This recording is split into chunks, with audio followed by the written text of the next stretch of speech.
ಅಲ್ಲಿಗೆ ಒಂದಂತೂ ಸ್ಪಷ್ಟವಾಗ್ತಾ ಇದೆ, ಅಲ್ಪಸಂಖ್ಯಾತರ ಓಲೈಕೆಯಲ್ಲಿ ತೊಡಗುತ್ತಾ ಸರ್ಕಾರ. ಹೌದು, ಇಂಥ ಘಟನೆಗಳು ಕೇವಲ ಇಲ್ಲಿ ಅಂತಲೇ ಅಲ್ಲ, ಕರ್ನಾಟಕದ ಯಾವುದೇ ಮೂಲೆಯಲ್ಲಿ ನಡೆದರೂ ಕೂಡ ಅವರ ಓಲೈಕೆಗೆ ಸರ್ಕಾರ ಮುಂದಾಗುತ್ತೆ ಅನ್ನೋದು ಬಿಜೆಪಿಯವರ ಆರೋಪ. ವೋಟ್ ಬ್ಯಾಂಕ್ ಉಳಿಸ್ಕೊಳ್ಳೋದಕ್ಕೆ ಅಮಾಯಕರನ್ನ ಬಲಿ ಮಾಡ್ತಾ ಇದ್ದಾರೆ. ಇದು ವೋಟ್ ಬ್ಯಾಂಕ್. ಯಾಕೆಂದರೆ ನಾಗಮಂಗಲದಲ್ಲಿ ಕಳೆದ ವರ್ಷನೂ ಇದೇ ರೀತಿ ಗಲಾಟೆ ಆಗಿತ್ತು, ಈ ವರ್ಷನೂ ಗಲಾಟೆ ಆಗಿದೆ. ಹೋದ ವರ್ಷ ಸ್ವಲ್ಪ ಚಿಕ್ಕದ್ರಲ್ಲೇ ಅದನ್ನು ನಿಲ್ಲಿಸ್ಬಿಟ್ರು, ಬಟ್ ಈ ಸರ್ತಿ ಜಾಸ್ತಿ ಆಗಿದೆ. ಆದರೂ ಕೂಡ ಓಲೈಕೆ ರಾಜಕೀಯದಿಂದಲೇ ನಾಗಮಂಗಲದಲ್ಲಿ ಅಶಾಂತಿ ಉಂಟಾಯ್ತಾ? ಬಿಜೆಪಿ ನಾಯಕರು ಮಾಡ್ತಾ ಇದ್ದಂತಹ ಆರೋಪಗಳು ಹಾಗೆ ಅನ್ನಿಸ್ತಾ ಇದೆ.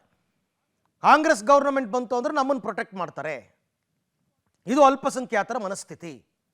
ಹಾಗಾಗಿ ಇಂಥ ಗಲಭೆಗಳು. ಪೆಟ್ರೋಲ್ ಬಾಂಬ್ ಹಾಕ್ತಾರೆ ಅಂತಂದರೆ ಹೇಗೆ ಅವರು ತಯಾರಿಯನ್ನು ಮಾಡ್ಕೊಂಡಿರಬೇಕು? ಇದೆಲ್ಲ ಕೂಡ ಪ್ರೀ ಪ್ಲ್ಯಾಂಡ್, 100% ಪ್ರೀ ಪ್ಲ್ಯಾಂಡ್. ಅವ್ರಿಗೆ ಗೊತ್ತಿತ್ತು ಗಣೇಶನ ಮೆರವಣಿಗೆ ಮಾಡ್ತಾರೆ, ಅದು ಇಲ್ಲೇ ಬರುತ್ತೆ, ಈ ಪ್ರಾರ್ಥನಾ ಮಂದಿರದ ಮುಂದೆನೇ ಬರುತ್ತೆ, ಆ ಸಂದರ್ಭದಲ್ಲಿ ನಾವು ಕಿರಿಕ್ ಮಾಡಬೇಕು, ಎಲ್ಲ ತಯಾರಿ ಮಾಡ್ಕೊಂಡು ಇಟ್ಕೊಂಡಿದ್ರು. ಅದಕ್ಕೆ ಪೂರಕವಾಗಿ ಪೊಲೀಸ್ ಇಲಾಖೆ ಮತ್ತು ಸರ್ಕಾರ ಕೂಡ ನಡ್ಕೋತಾ ಇದೆ.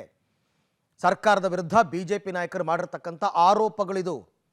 ಗಣೇಶನ ಮೆರವಣಿಗೆ ವೇಳೆ ನಡೆದಂತಹ ಗಲಭೆ ಪ್ರಕರಣದಲ್ಲಿ ಅಲ್ಪಸಂಖ್ಯಾತರ ಓಲೈಕೆಗೆ ಸರ್ಕಾರ ತೊಡಗಿರ್ತಕ್ಕಂಥದ್ದು ನಿಷ್ಪಕ್ಷಪಾತವಾಗಿ ಗೊತ್ತಾಗ್ತಾ ಇದೆ. ಅವರು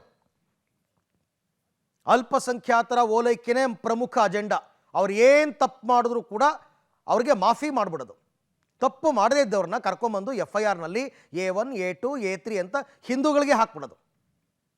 ಹಿಂದೂಗಳನ್ನೇ ಮಾಡಿರ್ತಕ್ಕಂಥದ್ದು ಈಗ ಆರೋಪಿಗಳನ್ನಾಗಿ ಇದ್ದಾರೆ. ಮುಸ್ಲಿಮ್ಸ್ ಇಲ್ಲ ಅಂತಲ್ಲ, ಅದೆಲ್ಲ FIRನಲ್ಲಿ ಹಿಂದಕ್ಕೆ ಹೋಗುತ್ತೆ, ಫುಲ್ ಹಿಂದಕ್ಕೆ ಹೋಗುತ್ತೆ, ಮುಂದ್ಗಡೆ ಎಲ್ಲ ಇವ್ರದೇ ಇರುತ್ತೆ. ಈ ಥರ ಮಾಡ್ಕೊಂಡು ಹೋದರೆ ಈ ಘಟನೆಯಿಂದ ಮತ್ತೊಂದು ಊರಲ್ಲಿ ಅವರು ಪ್ರಚೋದಿತರಾಗಲ್ಲ ಅಂತ ಏನು ಗ್ಯಾರಂಟಿ? ಏನು ಮಾಡಿದ್ರು ಗೌರ್ನಮೆಂಟ್ ನನ್ನ ಪರವಾಗಿದೆ ಬಿಡು ಅಂತ ಇನ್ನೊಂದು ಕಡೆ ಕಲ್ತು ಇರ್ತಾರೆ.